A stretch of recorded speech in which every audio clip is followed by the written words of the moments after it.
Good morning. Welcome to Quilt Chat.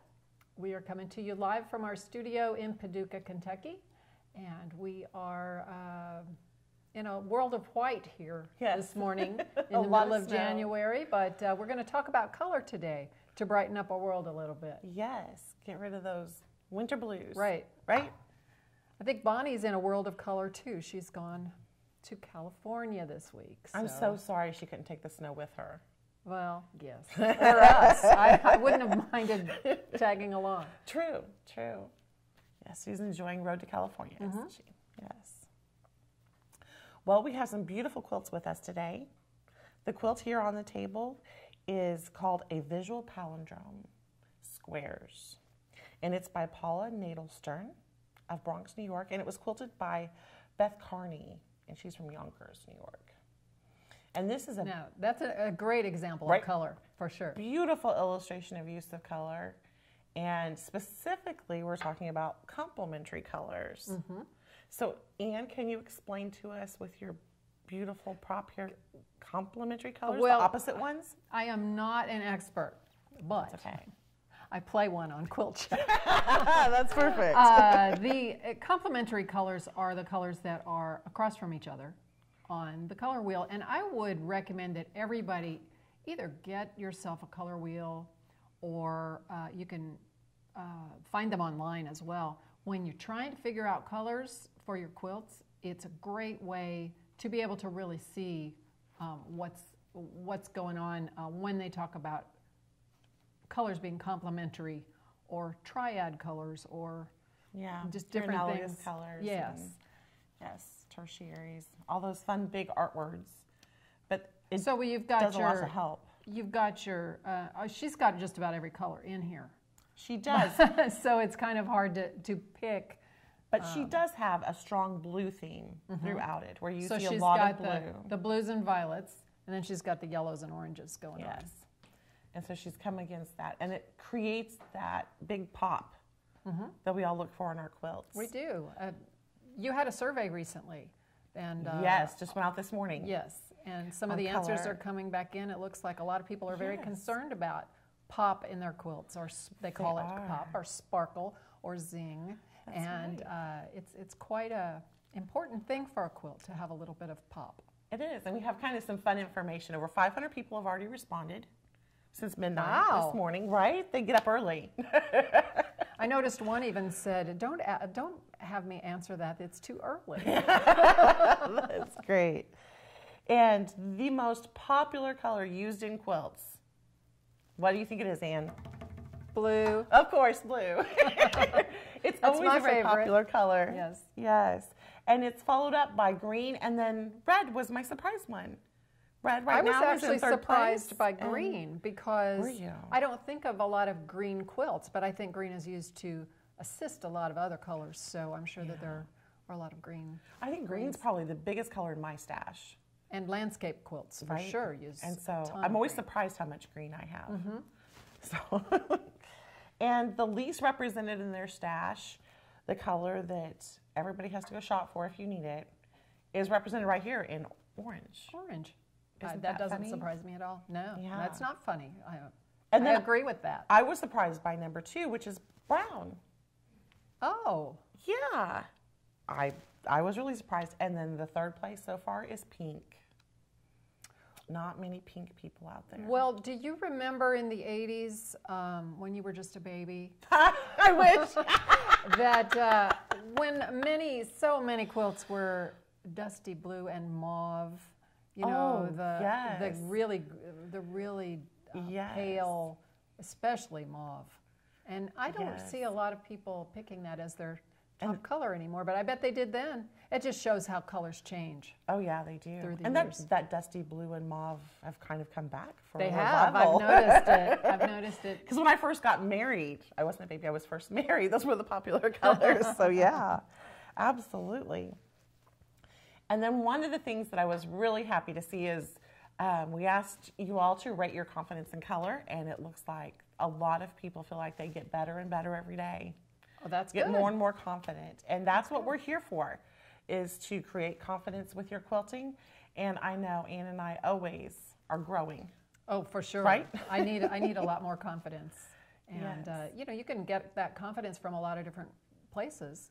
You can look up color online or just experience the colors around you and take a look at what's going on in nature and what's going on perhaps in a great interior design that you like, and take a hint from some of those things. And the important thing is to play.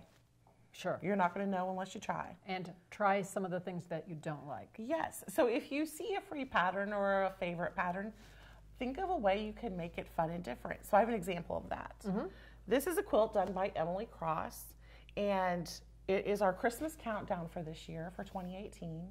And we usually do it in red and white. We have for the last 3 years. And so she decided to add in a splash of color, and she has given a very beautiful, to me it's a like Arctic feel.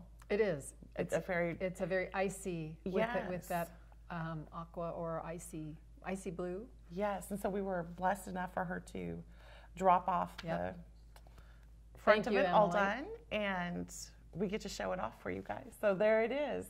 And I think it really is very striking having that soft, beautiful blue in there.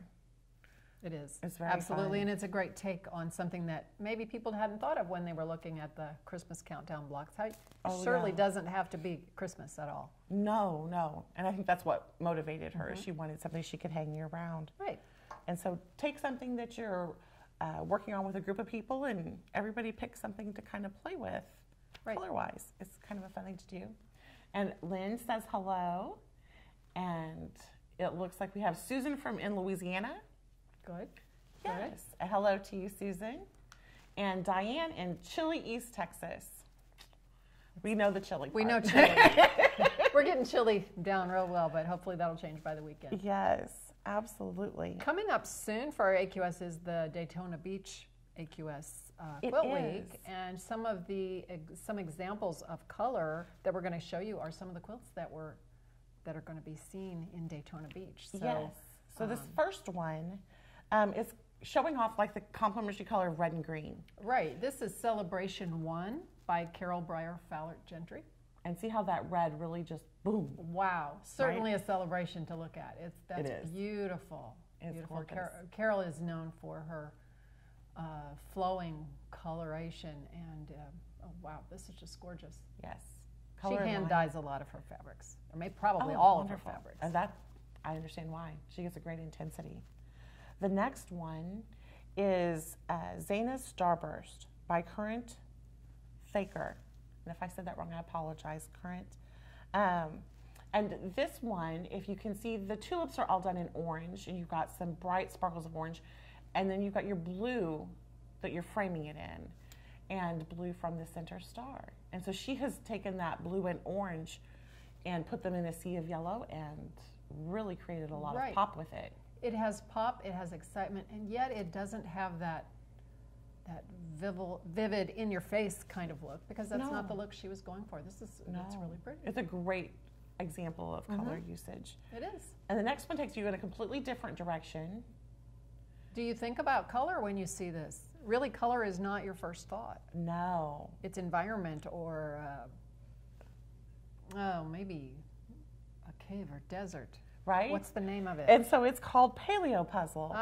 And it made it make so much sense. It makes sense. And it is really beautiful. It really reminded me of like the sedimentary rocks. But the way she played the purple and the gold off of one another, I thought was exquisite, and really went a long way with the shading of it to create that digging in the rocks kind of look. That's so pretty. It's beautiful, isn't it? Very nice. And that is Kimberly Lacy who did that piece. Beautiful work, Kimberly. It is so much fun to look at other people's quilts and we get to see lots of quilts. And those are all featured, like you said, from the Daytona show. So if you want to see those in person, just go to sunny Daytona. That's right. That's right. Enjoy that sunshine and not snow. And then one of the questions on the survey that was sent in to us, because the last question asked, what do you want to learn about color? And one person asked, how is the color of the year decided? And that was, I thought, a brilliant question. I was curious about it myself. So I went to Pantone to find out the answer. Their color of the year this year is ultraviolet, and we'll show that to you there. It's a very pretty purple. They have 2 meetings in Europe, and I would love to be a fly on the wall for this. Because they bring Wouldn't that be fun? Right? They bring in these experts in color standards, right? So it's not just someone saying, oh, let's make this the color of the year. Oh, no, it's 2 huge secret meetings they have. Wow. And they all get together, and it's a very serious deal, and they talk about the color they believe that is the color snapshot of the mood of the global culture. I mean, talk about responsibility. Trying to pick a color for the whole world. The mood of the world culture. The global culture. And so they're looking for a color that expresses the mood and the attitude for the next year. And so this year they have picked the ultraviolet because it is imaginative and inventive, and it lights the way of what is yet to come. Is that not fun? Well, that's a color that a lot of people really love. I know that. It's a beautiful color. Many people are dearly in love with the violets and the purples. Yes. So I guess we'll see a lot of yellows and yellow oranges to complement that. That's right. Speaking of which, I have a sneak peek for you. I love sneak This peeks. is the magazine, the AQ, American Quilter magazine, that is going to be coming to your mailbox or your newsstand or wherever you get your AQ. Isn't this the brightest cover? It's we so are pretty. really pleased with this cover, but as you can see, you know, this isn't even the magazine. This is No. just your sneak peek, but you can watch for this. But take a look at the background. This was taken at a local restaurant called Flamingo Row. Look at the colors they've used. Oh, that's perfect in for the Flamingo. backing, or it's actually on a wall in the restaurant. Amazing food. And it just happened that Amazing. too. Did you have lunch for the shoot? No, Darn we it. didn't. We actually got there right before they opened. So, but it was That is so fun. it was just a perfect place to put Leafy by Stacey Day, and you'll be finding the pattern for that. That In is your magazine. so cool. It looks like it'll be a fantastic issue. It will be lots of patterns. Wonderful, wonderful. Well, thank you so much for joining us again this week. And we were very happy to have you, and we look forward to seeing you next week. We do. Bye-bye.